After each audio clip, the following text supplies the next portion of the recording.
Hello बच्चों, let's read this question. Question says that find the equation of the hyperbola having its foci at 0, plus minus root 14 and passing through the point 3, 4. Okay, so first I write key concept. So key concept is equation of hyperbola with foci that is 0, plus minus a is y square upon में a square minus x square upon में b square equal to 1. ठीक है, तो parabola hyperbola की equation जिसका foci क्या है Y axis पे है that is 0, plus minus A, वो क्या होगा वाई स्क्वायर अपॉन में A square minus X square upon में बी स्क्वायर इक्वल टू 1। और ये किससे पास कर रहा है 3, 4 से। तो इसी का यूज करते हैं, इसको सॉल्व करते हैं। तो सबसे पहले लिखते हैं लेट इक्वेशन ऑफ हाइपरबोला। तो हमारी इक्वेशन क्या हो जाएगी वाई स्क्वायर अपॉन में A square minus X square upon में बी स्क्वायर इक्वल टू 1। देखो हमें दो चीज की रिक्वायरमेंट है, first one is A, second one is B. अगर हमने ए और बी निकाल लिया तो इक्वेशन भी आ जाएगी। ओके, अब इसने क्या दे रखा है, हमें फोकाई दे रखा है। फोकाई क्या है 0 प्लस माइनस रूट 14। अब इसको हमने स्टैंडर्ड फोकाई से कंपेयर किया तो ये हो गया 0 प्लस माइनस ए। तो यहां से ए की वैल्यू क्या आ गई रूट 14। ओके, ये इक्वेशन नंबर हमारी क्या हो गई 1। अब देखो इसने क्या बोला, ये पास करता है 3, 4 से। और हमें पता है जो इसेंट्रिसिटी होती है, ठीक है, उसका भी हम यूज कर लेते हैं यहाँ पे। जो इसेंट्रिसिटी होती है हाइपरबोला की वो क्या होती है under root of 1 plus B square by में A square which means A square is 1 plus B square by A square. तो हम क्या करते हैं स्क्वायरिंग बोथ साइड कर देते हैं इक्वेशन नंबर 1 का। तो हमें क्या गिवन है ए इक्वल टू रूट 14 और इसको हमने कर दिया स्क्वायरिंग बोथ साइड। तो ये क्या हो जाएगा A square E square equal to 14 और ई स्क्वायर को सब्स्टिट्यूट करते थे 1 plus B square by A square. तो ये क्या हो जाएगा A square 1 plus B square by A square equal to कितना 14। एलसीएम ले लेते हैं इसका। तो एलसीएम क्या आ जाएगा A square plus B square upon में ए स्क्वायर इक्वल टू 14। तो ए स्क्वायर से ए स्क्वायर क्या हो गया कैंसिल आउट हो गया। तो ये हो जाएगा A square plus B square equal to 14। ये इक्वेशन नंबर हमारी 2 हो गई। ओके, अब ये हाइपरबोला 3, 4 से पास भी कर रहा है। तो सबसे पहले हम हाइपरबोला की इक्वेशन लिख लेते हैं वाई स्क्वायर अपॉन में A square minus X square by में B square equal to 1। 8 passes through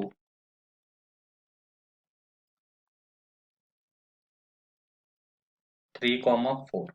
तो अगर ये 3, 4 से पास कर रहे हैं तो सेटिस्फाई भी करेंगे। तो 4, 4 जा 16, 16 अपॉन में ए स्क्वायर और 9 अपॉन में B square equal to 1। Okay, इसका एलसीएम ले लेते हैं। तो ये हो जाएगा हमारा कितना 16 B square minus 9 A square. Okay, तो ये हमारा हो जाएगा 16 B square minus 9 A square upon a square b square equal to 1 which means it becomes 16b square minus 9a square equal to a square b square। अब हमें पता है already क्या कि a square plus B square जो है वो हमारा कितना है 14 है। तो इसका यूज करते हैं, इसमें से हम क्या करते हैं वैल्यू निकाल लेते हैं ए स्क्वायर की या फिर बी स्क्वायर की। ऐसे करते हैं ए स्क्वायर की वैल्यू निकाल लेते हैं। तो ए स्क्वायर क्या हो जाएगा हमारा 14 माइनस बी स्क्वायर और इसको हम सब्स्टिट्यूट कर देंगे इस वाली इक्वेशन में। तो ये हो जाएगा हमारा 16 B square minus 9 14 minus B square equal to 14 minus B square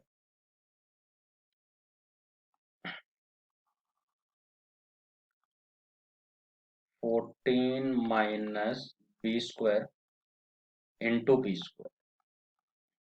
ठीक है, चलो सॉल्व करते हैं। तो ये हो जाएगा हमारा 16 बी स्क्वायर माइनस 14 इंटू में 9। ठीक है, तो ये हो जाएगा 9 इंटू कितना 14, और ये माइनस माइनस हो जाएगा plus 9 B square equal to 14 B square minus B raise to 4। Okay, तो देखो 16 बी स्क्वायर 9 बी स्क्वायर, ये हमारा कितना हो जाएगा 25 बी स्क्वायर, और ये हो जाएगा 128। ओके, ठीक है, अपना 126 होगा। और यहाँ पे क्या आ जाएगा अपना 14 B square minus B raise to 4, सबको हम लेफ्ट हैंड साइड पे ले आते हैं, तो हो जाएगा B raise to 4 plus 25 B square minus 14 B square minus 126 equal to 0, which means it becomes 25 minus 14, that is 11 b square, okay, minus 126 equal to 0। Okay, तो अब इसके हम बनाते हैं फैक्टर, तो ये हो जाएगा B raise to 4 plus 18 B square minus 7 B square minus 126 equal to 0।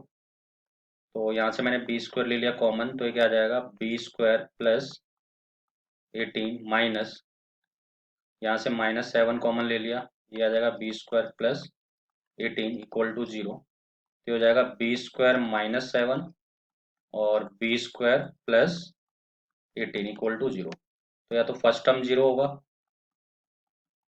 और या तो सेकेंड टर्म क्या होगा 0, बट फर्स्ट टर्म अगर 0 होगा तो बी स्क्वायर कितना आ जाएगा 7, बी स्क्वायर क्या आ जाएगा हमारा 7 आ जाएगा।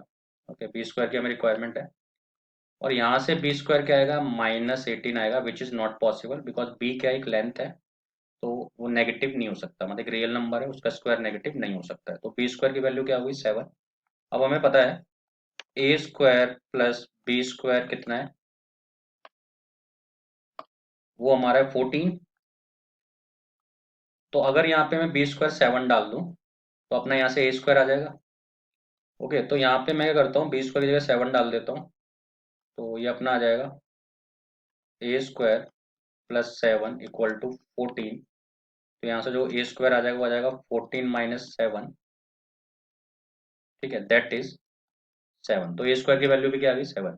अब इक्वेशन जो थी हमारी वो क्या थी वाई स्क्वायर अपॉन में A square minus X square upon में बी स्क्वायर इक्वल टू 1। तो ए स्क्वायर की वैल्यू क्या है 7 है, और बी स्क्वायर की वैल्यू भी क्या है 7 है इक्वल टू 1। तो ये हमारी इक्वेशन ऑफ हाइपरबोला हो गई, या फिर हम इसको ऐसे भी लिख सकते हैं Y square minus X square equal to 7। तो हम लिख सकते हैं it is the required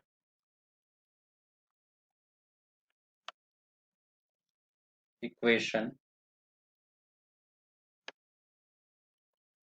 of hyperbola.